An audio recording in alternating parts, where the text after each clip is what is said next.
Hello, good morning po sa bawat isa. This is Pastor Joshua Orias na bumabati po ng isang mapagpalang araw. Good morning po sa ating lahat at Happy Lord's Day and Merry Christmas po sa ating lahat. Purihin po ang Panginoon sa kanyang kapanganakan at sa kadahilanan para iligtas tayo sa ating mga kasalanan.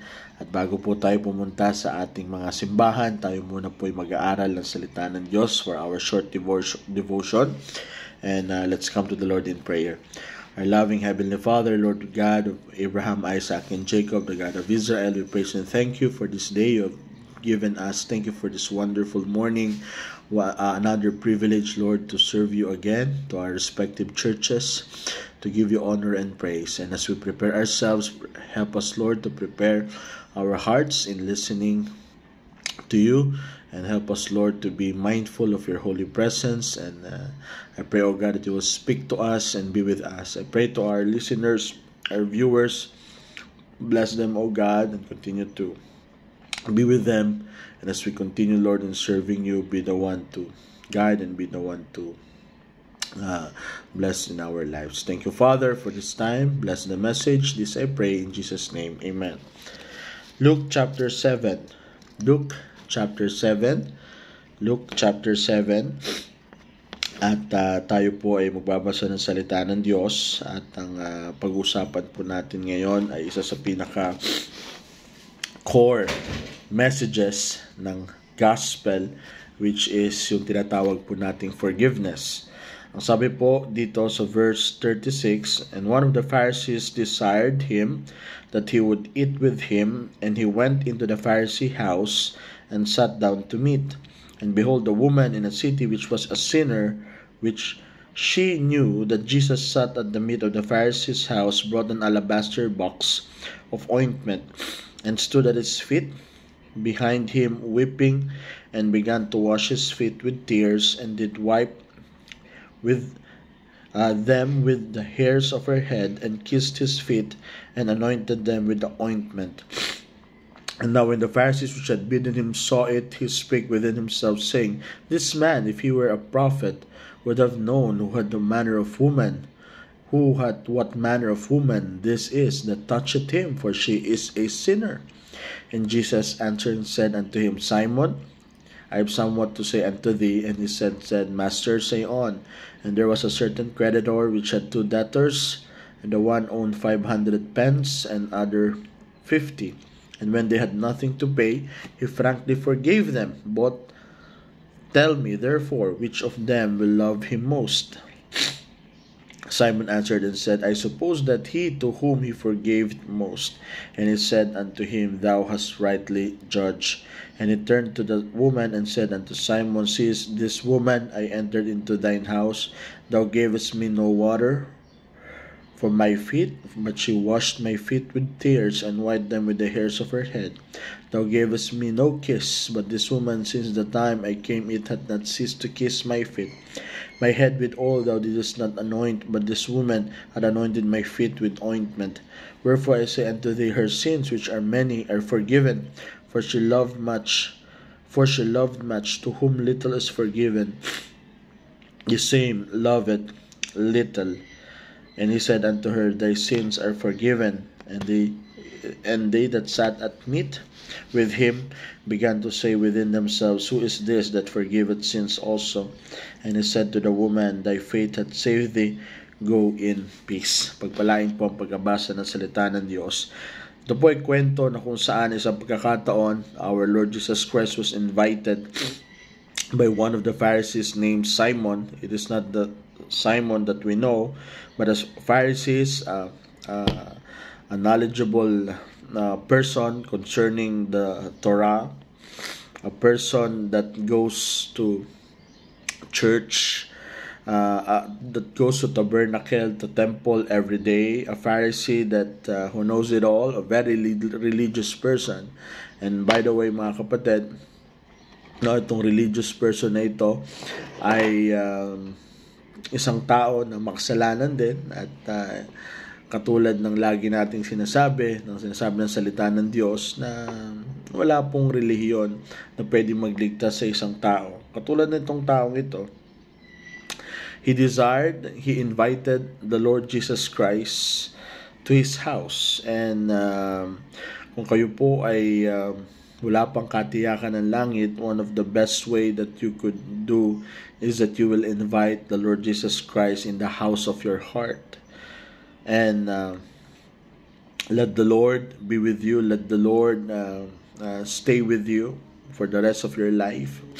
And if you will decide that you will invite Him in your heart, accept Him. No? Repent for your sins and accept Him as your Lord and personal Savior. And as the Lord Jesus Christ came, He went to the Pharisee's house and sat down to meat. And behold, a woman, meron po isang babae na merong reputation. At ang kanyang reputation, mga kapatid, ang sabi ng Bible, behold, a woman in that city is a sinner. And when she knew that Jesus went to that house, ay dinala niya yung kanyang alabaster box. He stood at his feet, weeping, and began to wash his feet with tears, and did wipe them with the hairs of her head, and kiss his feet, and anoint them with the ointment. Dito po ay nung nalaman niya na ang Panginoon ay dumating sa bahay na yon, itong tao na ito, itong babae na ito na merong reputasyon na bilang makasalanan, at tayo pong lahat, hindi lang po ang babae, at tayong lahat ay meron po tayong reputasyon. At yung reputasyon na yan ay isang bagay na na iniingatan po natin. Mahirap, mayaman, pastor, worker, businessman, lahat po tayo may reputasyon. At ang reputasyon ng taong ito ay sinabi ng Biblia na siya ay makasalanan. At katulad po natin na makasalanan din, ay siya po ay lumapit sa Panginoon at kaiba sa reputasyon ng Simon na ito, no? At makita nyo po yung dalawang difference ng taong ito. Yung babae, nung paglapit niya sa Panginoon, siya po ay umiiyak, siya po ay talagang abang-aba sa kanyang sarili. At sa katunayan, mga kapatid, ay nilinisan niya ang paa ng ating Panginoon. At if you understand cultures, Eastern cultures, when you are an invited guest, the moment you came to the host house, it is normal that you will receive a washing of the foot, because hindi katulad natin ngayon, meron tayong socks and closed shoes, but before they have only open sandals, no? And normal yan pag ikaw invited guest, ikaw ay sasalubungin, no? Ikaw ay igigreet ng isang kiss, at hindi po to yung kiss na alam natin. Ito po ay greetings kiss, no? Mga beso-beso, cheek to cheek, and washing of feet, and later on you will be provided for a meal, and you will be esteemed guest sa bahay na yan. At itong si Pharisee, itong si Simon, hindi niya ginawa yan sa ating Panginoon, although he invited him. Hindi niya kinis, hindi niya nilinisan ang paa. Pero itong babae na ito, na hindi naman siyang host, pero nalaman niya na ang Panginoon ay pupunta, ginawa niyang lahat na ito. At siya ay abang-aba sa sarili, no? At habang nililinis niya, dahil sa luha niya na pumatak, at napunta sa paanan ng ating Panginoon, ang kanyang buhok ay pinanglinis niya, pinangpunas niya. At kabaligtaran naman ito sa kay Simon, na kausap niya ang kanyang sarili. At sabi niya sa verse 39, itong mama na ito, referring to Jesus Christ, kung siya ay propeta, if he were a prophet, would have known who had what manner of woman this that touched him, for she is a sinner. So she is talking to themselves and comparing. Alam nyo ba na itong taong ito ay makasalanan? Alam nyo ba itong tao na bakit niya hinahayaan lumapit sa kanya ito? And of course, syempre, alam ng Diyos ang bawat puso Ang bawat tao, kahit sabihin niya lang yan sa sarili niya, at ang sabi sa kanya ng Panginoon, Simon, I have somewhat to say unto thee. And then he said, Master, say on. There was a certain creditor which had two debtors who had owned 500 pence and other 50. And when they had nothing to pay, frankly forgave them both. Tell me therefore, which of them loveth him most? At merong dalawang merong isang nagpapautang at merong dalawang umutang sa kanya. Nga pala, no? Kung tayo ay may mga utang, no? Bayaran na po natin bago magpasko. At alam ko yung mga kinauutangan natin ay pinatawad na tayo. At hanggat maaari, huwag po tayong umutang. Ang sabi ng Biblia, owe no man anything. Anyway, at yung creditor, merong dalawang nangungutang na may kakautang sa kanya. May 500 pence at isa naman ay 50. Ang sabi ng Panginoon, tell me therefore which of them will love him the most. At ang sabi ni Simon sa 43, I suppose that he to whom he forgave most, and he said unto him, thou hast rightly judged. Kung sino ang magmamahal lalo doon sa creditor, ay ang sabi ni Simon ay yung pinatawad ng husto o yung pinatawad ng mas marami. For example, isa 500, isa 50, no? Although parehas utang yan, pero mas malaki yung value ng isa, pero pinatawad din yun. So, yung may pagkakautang na mas malaki, yun talaga yung merong kahusayan, merong talagang utang na loob na siya ay mamahalin niya lalo yung nagpautang, no? At pero huwag niyo naman gawin yan sa inutangan niyo, no? Na mag-expect ko sana patawarin na lang ako. Magkano ba utang ni kapatid? 50,000. Huwag naman, no? So tayo po ay magbayad. Pero sa kadahilanan ng ating kwento ng salita ng Diyos, ipinatawad ng creditor yung taong ng pinagkakautangan sa kanya. At ang sabi ng Panginoon, and he turned to the woman and said unto Simon, seest thou this woman? I entered into thine house. Thou gavest me no water for my feet, but she washed my feet with tears and wiped them with the very hairs of her head. Thou gavest me no kiss, but this woman since the time I came in hath not ceased to kiss my feet. My head with oil thou didst not anoint, but this woman hath anointed my feet with ointment. Wherefore I say unto thee, her sins which are many sins, which sins are many, but this woman which are many are forgiven, for she loved much. To whom little is forgiven, this same loveth little. And he said unto her, thy sins are forgiven thee. Sabi niya kay Simon, pagkarating ko dito, hindi mo nilinis ang paa ko, no? Pero itong babae na ito, nilinis siyang aking paa. Hindi mo ko kinis, hinalikan, o yung traditional, yung Eastern way of greeting, yung kiss po nila, no? He came and ceased not to kiss my feet, no?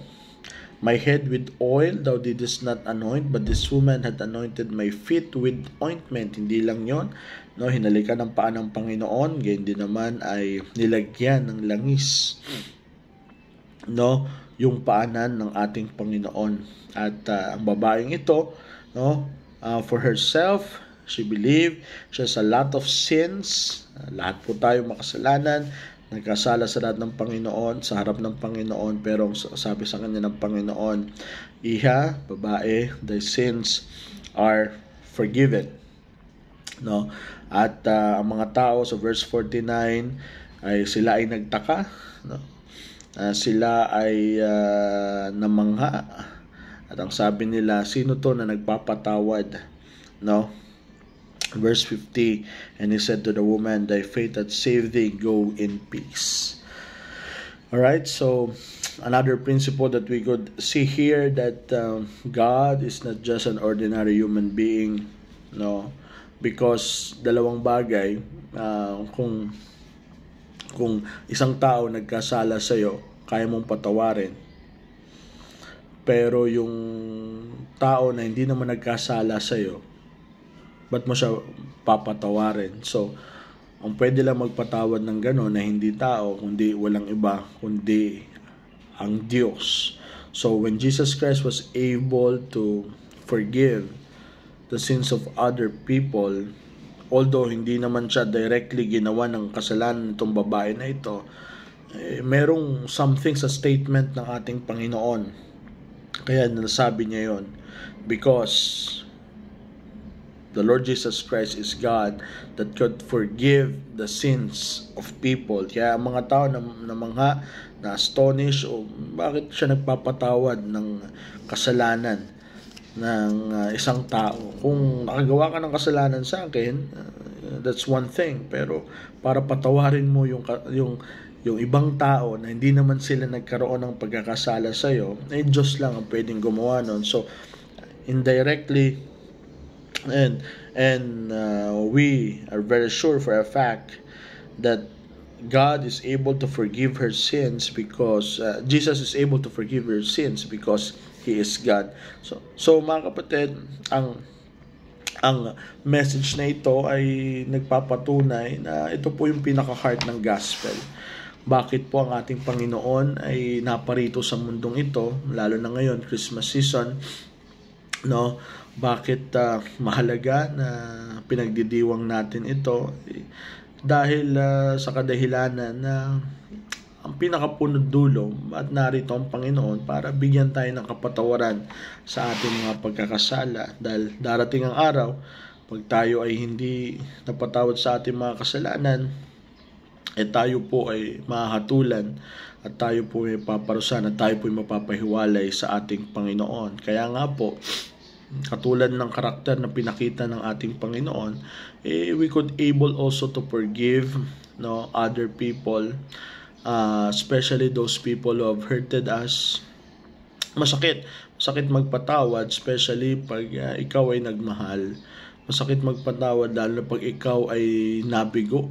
Dahil tayo bilang tao, we are always looking for people that we could trust, and when that people we trust, we love, hurt us, then it is very hard to forgive. Folks, the word forgiveness, we could do that because it is the very essence, it's the very heart of the gospel.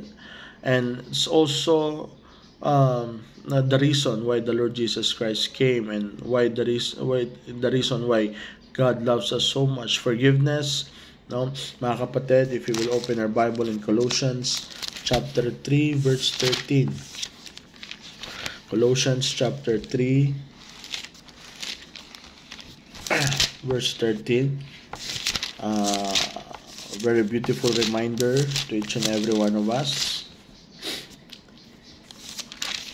Sabi po ng salita ng Diyos, verse 13, forbearing one another and forgiving one another, if any man have a quarrel against any, even as Christ forgave you, so also do ye. That's the heart of the gospel. That's the main reason why we could forgive. Forgiveness, mga kapatid, meaning to let go. No, it is the act of pardoning the offender. If you remember in the Old Testament, eye for an eye, tooth for an tooth, no? Pag ikay nakapatay, ang kapalit niyan ay kamatayan din. At kahit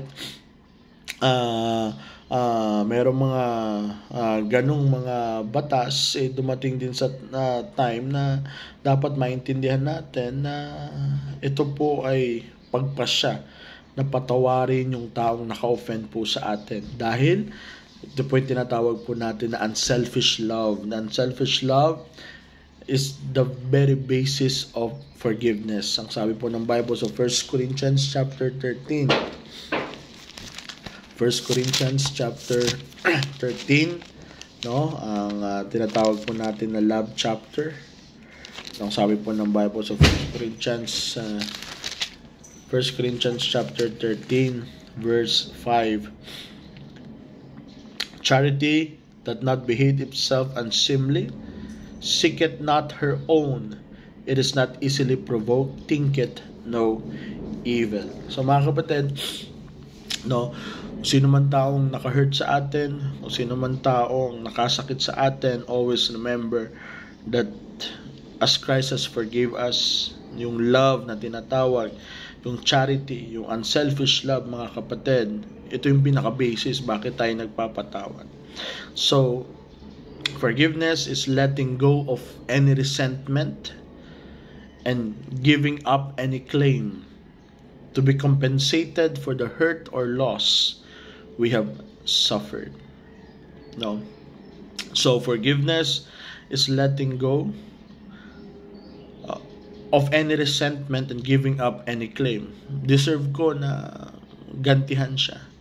Deserve ko na ibalik sa kanya yung sakit. No? Kung yan ang nasa isip ng Panginoon na hindi tayo naligtas, buti na lang, no, mga kapatid, na pinakita ng Panginoon ang kanyang kapatawaran sa pagpapadala ng kanyang bugtong na anak, si Jesucristo, para mamatay sa ating mga kasalanan. And on the cross, the Lord Jesus Christ said, Father, forgive them, for they know not what they do. Mga kapatid, one of the best ways that we could enjoy this Christmas season is those people that hurted us. Although it's sad, they broke our trust.